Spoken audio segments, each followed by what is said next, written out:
Natural drink ಅಂತಾನೆ ಕರೆಯಬಹುದಾದ ಎಳೆನೀರನ್ನ ಕುಡಿಯುವುದರಿಂದ ಸಾಕಷ್ಟು ರೋಗಗಳಿಗೆ ಈ ಒಂದು ಎಳೆನೀರು ರಾಮಬಾಣವಾಗಿದೆ ಮತ್ತು ಭೂಮಿ ಮೇಲೆ ಇರುವಂತಹ ಅಮೃತ ಅಂತಾನೆ ಕರೆದರೆ ತಪ್ಪಾಗಲಾರದು. ಆದ್ದರಿಂದ ಆರೋಗ್ಯವನ್ನ ವೃದ್ಧಿಸಿಕೊಳ್ಳಬೇಕು ಅಂದ್ರೆ, ಜೊತೆಗೆ ಸೌಂದರ್ಯವನ್ನ ವೃದ್ಧಿಸಿಕೊಳ್ಳಬೇಕು ಅಂದ್ರೆ ಎಳೆನೀರನ್ನ ಪ್ರತಿದಿನ ಖಾಲಿ ಹೊಟ್ಟೆಗೆ ಸೇವನೆ ಮಾಡಬೇಕು. ಕಂಪನಿಗಳಲ್ಲಿ ತಯಾರಿಸುವಂತಹ ಯಾವುದೋ ಎನರ್ಜಿ ಡ್ರಿಂಕ್ ಕುಡಿಯುವ ಬದಲು ನೈಸರ್ಗಿಕವಾಗಿ ದೊರೆಯುವಂತಹ ಎಳೆನೀರನ್ನ ಕುಡಿದರೆ ದೇಹಕ್ಕೆ ಸಾಕಷ್ಟು ಎನರ್ಜಿ ದೊರೆಯುವುದರ ಜೊತೆಗೆ ಇನ್ನು ಸಾಕಷ್ಟು ಆರೋಗ್ಯಕರ ಪ್ರಯೋಜನಗಳನ್ನ ಕೂಡ ಎಳೆನೀರು ಕುಡಿಯುವುದರಿಂದ ಪಡೆದುಕೊಳ್ಳಬಹುದು. ಹಾಗಾದ್ರೆ ಎಳೆನೀರನ್ನ ಕುಡಿಯುವುದರಿಂದ ಯಾವೆಲ್ಲ ಸಮಸ್ಯೆ ದೂರವಾಗುತ್ತದೆ ಅನ್ನೋದನ್ನ ಈ ವಿಡಿಯೋ ಮುಖಾಂತರ ತಿಳಿದುಕೊಳ್ಳೋಣ. ಅದಕ್ಕಿಂತ ಮುಂಚೆ ನೀವಿನ್ನು ನನ್ನ ಚಾನೆಲ್ಗೆ ಸಬ್ಸ್ಕ್ರೈಬ್ ಆಗಿಲ್ಲ ಅಂದ್ರೆ ಪ್ಲೀಸ್ ಸಬ್ಸ್ಕ್ರೈಬ್ ಮಾಡ್ಕೊಳ್ಳಿ, ಹಾಗೆ ಪಕ್ಕದಲ್ಲಿರುವಂತಹ ಬೆಲ್ ಐಕನ್ ನ ಕ್ಲಿಕ್ ಮಾಡಿ. ಮೊದಲಿಗೆ ಎಳೆನೀರನ್ನ ಕುಡಿಯುವುದರಿಂದ ನಿರ್ಜಲೀಕರಣ ಅಂದ್ರೆ ಡಿಹೈಡ್ರೇಷನ್ ಸಮಸ್ಯೆಯಿಂದ ಬಳಲುತ್ತಿರುವವರು ಬೇಗನೆ ಶಮನವನ್ನ ಪಡೆಯಬಹುದು. ಆದ್ದರಿಂದ ಬೇಸಿಗೆ ಕಾಲದಲ್ಲಿ ಅಥವಾ ಹೆಚ್ಚು ಬಿಸಿಲಿನಿಂದ ಮನೆಗೆ ಬಂದ ಕೂಡಲೇ ಒಂದು ಎಳೆನೀರನ್ನ ಸೇವನೆ ಮಾಡುವುದು ತುಂಬಾನೇ ಒಳ್ಳೆಯದು. ಎಕ್ಸರ್ಸೈಸ್ ಮಾಡಿದ ಬಳಿಕ ಯಾವುದೇ ಎನರ್ಜಿ ಡ್ರಿಂಕ್ ಅನ್ನ ಕುಡಿಯುವ ಬದಲು ಎಳೆನೀರನ್ನ ಕುಡಿಯುವುದರಿಂದ ಸಾಕಷ್ಟು ಪ್ರಯೋಜನಗಳಿವೆ. ಹೌದು, ವ್ಯಾಯಾಮ ಮಾಡಿದ ನಂತರ ದೇಹದಲ್ಲಿ ಪ್ರೋಟೀನ್ ಅಂಶದ ಕೊರತೆ ಇರುತ್ತದೆ. ಆಗ ಎಳೆನೀರನ್ನ ಕುಡಿದರೆ ದೇಹಕ್ಕೆ ಬೇಕಾಗಿರುವಷ್ಟು ಪ್ರೋಟೀನ್ ಅಂಶವನ್ನ ಇದು ದೊರಕಿಸಿಕೊಡುತ್ತದೆ. ಪ್ರತಿದಿನ ಬೆಳಿಗ್ಗೆ ಖಾಲಿ ಹೊಟ್ಟೆಯಲ್ಲಿ ಎಳೆನೀರನ್ನ ಕುಡಿಯುವುದರಿಂದ ಹೃದಯಾಘಾತ ಸಮಸ್ಯೆಯಾಗುವುದನ್ನ ತಡೆಯಬಹುದು. ಇದರ ಜೊತೆಗೆ ಕಿಡ್ನಿ ಸ್ಟೋನ್ ಸಮಸ್ಯೆಯಿಂದ ಬಳಲುತ್ತಿದ್ದರೂ ಕೂಡ ಪ್ರತಿದಿನ ಎಳೆನೀರನ್ನ ಕುಡಿಯುವುದರಿಂದ ಕಿಡ್ನಿ ಸ್ಟೋನ್ ಕರಗಲು ಸಹಾಯ ಮಾಡುತ್ತದೆ. ದೇಹದ ಉಷ್ಣಾಂಶವನ್ನ ಸಮತೋಲನದಲ್ಲಿ ಇಡುವುದಕ್ಕೆ ಎಳೆನೀರು ಸಹಾಯ ಮಾಡುತ್ತದೆ. ಆದ್ದರಿಂದ ಎಳೆನೀರನ್ನ ಕುಡಿಯುವುದರಿಂದ ಮೂಲವ್ಯಾಧಿ ಸಮಸ್ಯೆ ಅಥವಾ ಅಜೀರ್ಣ ಸಮಸ್ಯೆ ಆಗುವುದಿಲ್ಲ. ಅತಿಸಾರ, ಆಮಶಂಕೆ ಅಥವಾ ವಾಂತಿ ಈ ಸಮಸ್ಯೆಯಿಂದ ಸುಸ್ತಾಗಿರುವ ವ್ಯಕ್ತಿಗಳಿಗೆ ಎಳೆನೀರನ್ನ ಕುಡಿಯುವುದರಿಂದ ದೇಹಕ್ಕೆ ಬೇಕಾಗಿರುವ ಶಕ್ತಿಯನ್ನ ಇದು ಪೂರೈಸುವುದರ ಜೊತೆಗೆ ಗ್ಲೂಕೋಸ್ ಅಂಶವನ್ನ ದೇಹದಲ್ಲಿ ಹೆಚ್ಚು ಮಾಡುತ್ತದೆ. ಎಳೆನೀರಿನಲ್ಲಿ ಗ್ಲೂಟನ್ ಅನ್ನೋ ಒಂದು ಅಂಶ ಇರುವ ಕಾರಣದಿಂದಾಗಿ ಇದನ್ನು ಪ್ರತಿದಿನ ಸೇವನೆ ಮಾಡುವುದರಿಂದ ಆರೋಗ್ಯ ವೃದ್ಧಿಸುವುದರ ಜೊತೆಗೆ ಸೌಂದರ್ಯವನ್ನ ಕೂಡ ವೃದ್ಧಿಸಿಕೊಳ್ಳಬಹುದು. ಯಾವುದೇ ತರಹದ ಜ್ವರದಿಂದ ಬಳಲುತ್ತಿದ್ದರೆ ವ್ಯಕ್ತಿಗೆ ಎಳೆನೀರನ್ನ ಕುಡಿಸುವುದರಿಂದ ನಿಶಕ್ತಿ ಆಗುವುದಿಲ್ಲ ಮತ್ತು ದೇಹಕ್ಕೆ ಬೇಕಾಗಿರುವ ಗ್ಲೂಕೋಸ್ ಅಂಶವನ್ನ ಎಳೆನೀರು ಪೂರೈಕೆ ಮಾಡಿ ಸುಸ್ತಾಗದಂತೆ ಇದು ಕಾಪಾಡುತ್ತದೆ. ಹಾಗಾಗಿ ನೈಸರ್ಗಿಕವಾಗಿ ದೊರೆಯುವಂತಹ ಈ ಒಂದು ಎಳೆನೀರನ್ನ ಪ್ರತಿದಿನ ಸೇವನೆ ಮಾಡುವುದರಿಂದ ದೇಹಕ್ಕೆ ಬೇಕಾಗಿರುವಂತಹ ಸಾಕಷ್ಟು ಪೌಷ್ಟಿಕಾಂಶವನ್ನ ಇದು ದೊರಕುವಂತೆ ಮಾಡುತ್ತದೆ ಮತ್ತು ತೂಕ ಇಳಿಸಲು ಇಚ್ಛಿಸುವವರು ಪ್ರತಿದಿನ ಎಳೆನೀರನ್ನ ಸೇವನೆ ಮಾಡುವುದರಿಂದ ಇದು ಅನಗತ್ಯ ಕೊಬ್ಬನ್ನ ಕರಗಿಸುವ ಜೊತೆಗೆ ತೂಕವನ್ನ ಕೂಡ ಕಡಿಮೆ ಮಾಡುವುದರಲ್ಲಿ ಸಹಕಾರಿಯಾಗಿದೆ.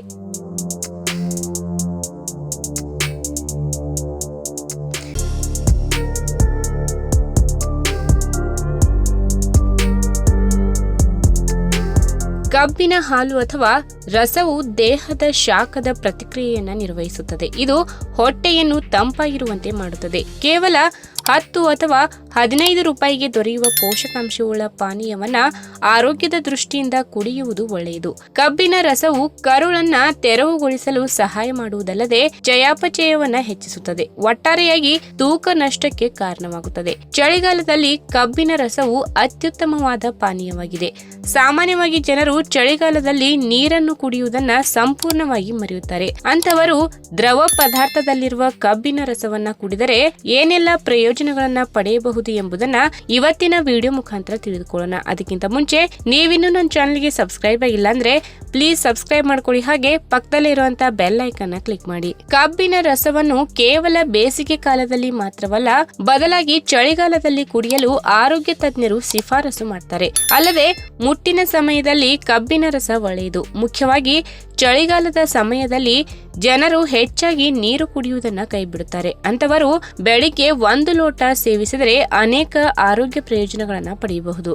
ವಾಸ್ತವವಾಗಿ ಕಬ್ಬು ಉತ್ಕರ್ಷಣ ನಿರೋಧಕಗಳಲ್ಲಿ ಸಮೃದ್ಧವಾಗಿದೆ. ಆದ್ದರಿಂದ ಇದು ಸೋಂಕುಗಳ ವಿರುದ್ಧ ಹೋರಾಡಲು ಸಹಾಯ ಮಾಡುತ್ತದೆ, ಅಲ್ಲದೆ ರೋಗ ನಿರೋಧಕ ಶಕ್ತಿಯನ್ನ ಹೆಚ್ಚಿಸುತ್ತದೆ. ಇದರಲ್ಲಿ ಕಬ್ಬಿನ ಮ್ಯಾಗ್ನೀಷಿಯಂ, ಕ್ಯಾಲ್ಸಿಯಂ ಮತ್ತು ಎಲೆಕ್ಟ್ರೋಲೈಟ್ಗಳಲ್ಲಿ ಸಮೃದ್ಧವಾಗಿದೆ. ಹಾಗಾಗಿಯೇ ಇದು ನಿರ್ಜಲೀಕರಣಕ್ಕೆ ಅತ್ಯುತ್ತಮವಾಗಿದೆ. ಕಬ್ಬಿನ ಹಾಲು ಚಳಿಗಾಲದಲ್ಲಿ ಉಂಟಾಗುವ ಶೀತ ಮತ್ತು ಇತರ ಸೋಂಕುಗಳ ವಿರುದ್ಧ ಹೋರಾಡುತ್ತದೆ.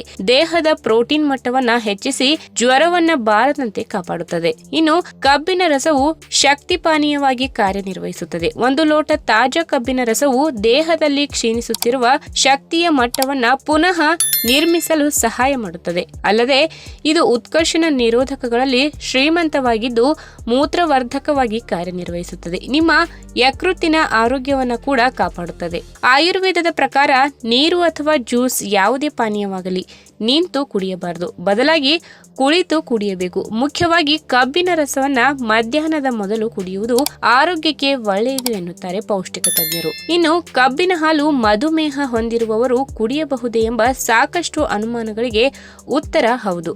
ಮಧುಮೇಹ ಹೊಂದಿರುವವರು ಕಬ್ಬಿನ ರಸವನ್ನ ನಿಸ್ಸಂದೇಹವಾಗಿ ಕುಡಿಯಬಹುದು, ಏಕೆಂದರೆ ಇದು ರಕ್ತದಲ್ಲಿನ ಗ್ಲೂಕೋಸ್ ಮಟ್ಟವನ್ನ ತೀವ್ರವಾಗಿ ಬದಲಾವಣೆ ಮಾಡುವುದಿಲ್ಲ ಎಂದು ಅಧ್ಯಯನಗಳು ಸಾಬೀತುಪಡಿಸಿವೆ. ಮಧುಮೇಹ ಹೊಂದಿರುವ ವ್ಯಕ್ತಿಯಿಂದ ವ್ಯಕ್ತಿಗೆ ಇದು ಬದಲಾಗುವುದರಿಂದ ವೈದ್ಯರಿಂದ ಸಲಹೆ ಪಡೆದು ಕುಡಿಯಿರಿ. ಇನ್ನು ಇದೊಂದು ಮೂತ್ರವರ್ಧಕವಾಗಿರುವುದಲ್ಲದೆ ಅತ್ಯುತ್ತಮವಾದ ಚಿಕಿತ್ಸೆಯನ್ನ ನೀಡುತ್ತದೆ. ಮುಖ್ಯವಾಗಿ ಮೂತ್ರನಾಳದ ಸೋಂಕುಗಳು, ಮೂತ್ರಪಿಂಡದ ಕಲ್ಲುಗಳಿಗೆ ಅತ್ಯುತ್ತಮವಾದ ಚಿಕಿತ್ಸಕವಾಗಿದೆ. ಆಯುರ್ವೇದದ ಪ್ರಕಾರ ಕಬ್ಬಿನ ರಸವು ಯಕೃತ್ತನ್ನ ಬಲಪಡಿಸಲು ಸಹಾಯ ಮಾಡುತ್ತದೆ. ಕಾಮಾಲೆ ಕಾಯಿಲೆಗೂ ಕಬ್ಬಿನ ಹಾಲು ಒಳ್ಳೆಯದು. ನಿಮ್ಮ ದೇಹ ಕಳೆದುಕೊಂಡಿರುವ ಪ್ರೋಟೀನ್ಗಳನ್ನು ನೀಡಿ ತ್ವರಿತವಾಗಿ ಚೇತರಿಸಿಕೊಳ್ಳಲು ಅಗತ್ಯವಿರುವ ಎಲ್ಲಾ ಪೋಷಕಾಂಶಗಳನ್ನು ಒದಗಿಸುತ್ತದೆ.